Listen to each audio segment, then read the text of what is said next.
Hey, Reverend Tony here, out for a morning walk with Pancake, thinking about what it means to be a liberal religious person. Let's take a walk.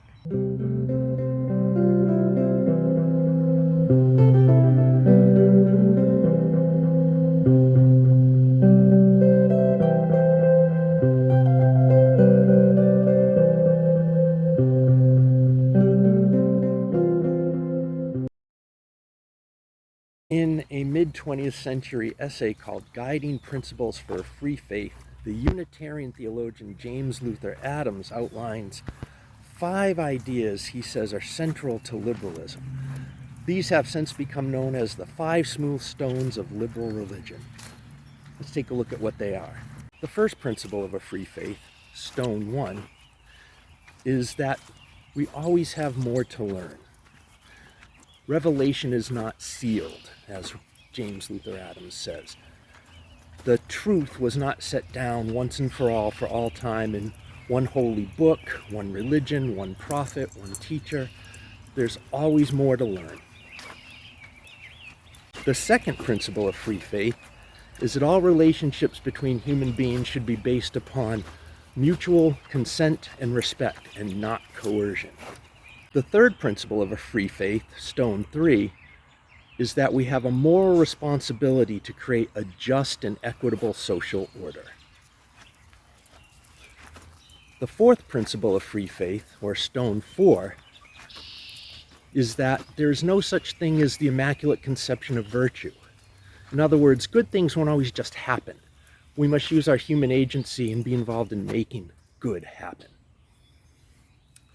And the fifth principle of free faith, the fifth stone, is that we believe that there are enough resources, both human and divine, to justify a sense of ultimate, if not immediate, optimism. There's always hope, and this is a cause for joy. One of the things I love about the 5 principles for a free faith is that no matter what religion you practice or don't practice, whatever your spirituality or not, if you agree with the ideas behind these principles, you approach religion in a liberal, open-minded, forward-thinking way.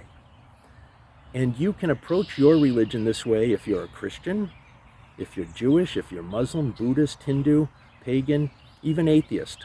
From whatever angle you approach spirituality, if you agree with these 5 principles, you approach religion in a liberal, forward-thinking way.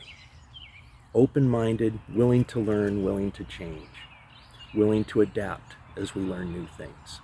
The ideas contained in the guiding principles for free faith cover a lot of ethical ground. They cover human rights. If people are going to be treated with dignity and mutual respect and mutual consent for our relationships, you must respect human rights in all their shapes and all their forms.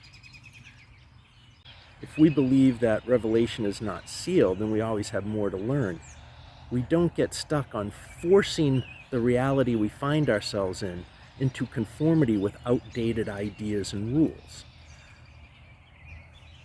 If we believe it's our job, our moral responsibility to create a fair society, it helps guide all our positions in dealing with others politically and culturally. When we realize and accept our agency and realize we must be involved, we can't ignore the world around us, we must decide to act for good or ill. And perhaps most importantly, we should always have hope. Trust in the fact that there will eventually be enough resources for good to eventually, if not immediately, triumph. As Theodore Parker wrote, the arc of the moral universe is long, but it does bend toward justice. One of my previous videos was about faith and how faith really means trust, and what do we place our ultimate and devoted trust and loyalty. And I can place my faith, I can trust in these ideas, these 5 principles for a free faith.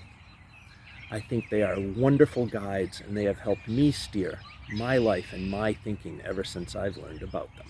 As more and more people in our culture claim to have no connection to any religious tradition, I find the 5 Principles of a Free Faith from James Luther Adams quite fascinating, in that it outlines not only how to be liberal religiously, but how to approach life in a liberal, forward-thinking manner in any case.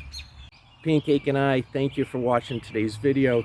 Do us a favor and subscribe to the channel, like this video, share it with others, and leave us a comment. What do you think about the 5 Principles of a Free Faith, the 5 smooth stones of liberal religion?